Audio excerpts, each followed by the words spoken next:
Boulder বোঝাই দুটি truck আটক হয় গ্রামবাসীদের হাতে। খবর পেয়ে পুলিশ অভিযানে এলে অদ্ভুতভাবে পালিয়ে যায় দুটি ট্রাকের চালক।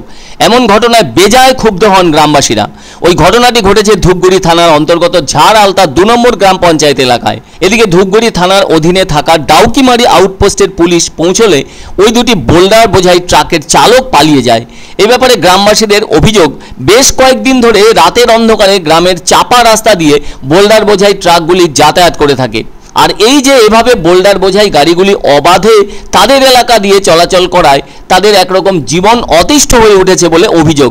এটা তো ঠিক, খালি ট্রাকেরও তো ওজন আছে, তার উপর তাতে বোল্ডার বোঝাই থাকলে সেই ওজন আরও অনেক বেশি হয়ে ওঠে। আর ওই রকম বোল্ডার বোঝাই ট্রাক গ্রামের নরম রাস্তা দিয়ে যেতে থাকলে রাস্তার তো দফা রফা হয়ে ওঠেই, সেই সাথে রাতের দিকে গ্রামবাসীদের ঘুমেরও 12টা বাজে। আর এখন তো বর্ষার সময় যথেষ্ট বৃষ্টি হচ্ছে, ফলে রাস্তাঘাট সবই বৃষ্টির জলে কমজোরি হয়ে গেছে। ওই সমস্ত রাস্তা দিয়েই তাদের চলাফেরা করতে হয়। বর্ষায় তো পাকা রাস্তারও হাল খারাপ হয়ে ওঠে। এদিকে গ্রামবাসীদের অভিযোগ, এই যে প্রতিদিন এভাবে তাদের এলাকা দিয়ে ট্রাক চলছে, তাতে কোনো রকম হেলদোল দেখা যায়নি পুলিশের পক্ষ থেকে। বলা যায় পুলিশ বড়ই উদাসীন। গ্রামবাসীদের অভিযোগ, যারা রাতের অন্ধকারে ট্রাকে করে বোল্ডার নিয়ে অন্যত্র চলে যাচ্ছে, তাতে পুলিশের কোনো মাথা ব্যথা নেই। প্রতি রাতেই বোল্ডার বোঝাই ট্রাক তাদের গ্রামের ভেতর দিয়ে যাওয়া আসা করে থাকছে, কিন্তু এক্ষেত্রে পুলিশ প্রশাসনের কোনো রকম উপস্থিতিও লক্ষ্য করা যায় না বলে অভিযোগ ঝাড় আলতা 2 নম্বর গ্রাম পঞ্চায়েতের বাসিন্দাদের। কেন পুলিশ রাতের অন্ধকারে তাদের গ্রামের ভেতর নজরদারি চালাতে আসে না, সেই প্রশ্ন তুলেছেন গ্রামবাসীরা।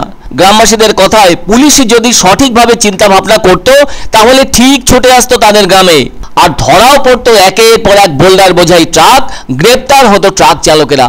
অথচ প্রতিদিনই এমন ঘটনা ঘটে থাকলেও দেখার কেউ নেই। এদিকে ওই গ্রামের প্রাক্তন পঞ্চায়েত সদস্য মহন্ত কুমার রায় এবং স্থানীয় বাসিন্দারাও বলছেন, ওইভাবে দুটি বোল্ডার বোঝাই ট্রাককে ঘিরে পুলিশ যেভাবে অভিযান করছে তা প্রত্যক্ষ করে সকলেরই হাস্যকর মনে হচ্ছে তাদের কাছে। গ্রামবাসীরা এমনও কথা বলছেন পুলিশদের লোক দেখানো অভিযানকে কেন্দ্র করে, যার অর্থ রক্ষকই ভক্ষক। এদিকে চালকহীন অবস্থায় তাদের গ্রামে ওই বোল্ডার বোঝাই ট্রাক দুটি দীর্ঘ সময় ধরে পড়ে থাকায় অবাক লেগেছে তাদের। এদিকে ওই গ্রামের ভেতর ট্রাক দুটিকে কোনোভাবেই পুলিশ ফাঁড়িতে নিয়ে যাওয়ার কোনো বন্দোবস্ত হয়নি। তাদের কাছে কোনো গাড়ির চালক নেই বলে মনে করছেন গ্রামবাসীরা। তবে প্রশ্ন উঠছে, এভাবে বোল্ডার বোঝাই দুটি ট্রাক ফেলে চালকদের অভাবে পালিয়ে যাওয়ার ঘটনায় অনেক কিছুরই গন্ধ খুঁজে পাচ্ছেন গ্রামবাসীরা। এদিকে ওই ট্রাক দুটোর মালিক কারা এবং ওই দুটো ট্রাকে থাকা অত বোল্ডার কোথায় নিয়ে যাওয়া হচ্ছিল তার কোনো সদুত্তর মেলেনি প্রশাসনের কাছ থেকে। কেননা ট্রাকের গায়ে তো নাম্বার প্লেট লাগানো আছে, ওই নাম্বার প্লেট থেকেই মালিকদের নাম খুঁজে পাওয়া সম্ভব। কেননা প্রযুক্তি এখন এতটাই ক্ষুরোধার যে এসব জলভাত হয়ে গেছে। এদিকে গ্রামবাসীরা চাইছেন সঠিক তদন্ত করে আইনি পদক্ষেপ নিক পুলিশ।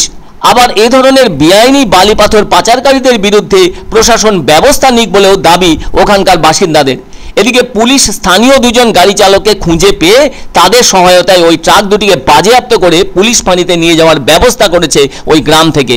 এমন অবস্থা লক্ষ্য করে বোঝাই যাচ্ছে পাচারকারীরা কতখানি বেপরোয়া হলে এভাবে রাতের অন্ধকারে বোল্ডার বোঝাই ট্রাক অন্যত্র নেওয়া সম্ভবপর হচ্ছে।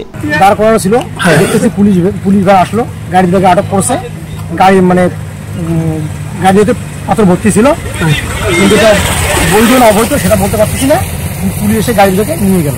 2টা গাড়ি বোল্ডার বোঝাই গাড়ি শেষ পর্যন্ত এখানকার স্থানীয় গ্রামবাসীদের চাপে পড়ে কিন্তু সেখানে হচ্ছে গাড়ি দুটোকে আটকানো হয় এবং সেখান থেকে চালক পলাতক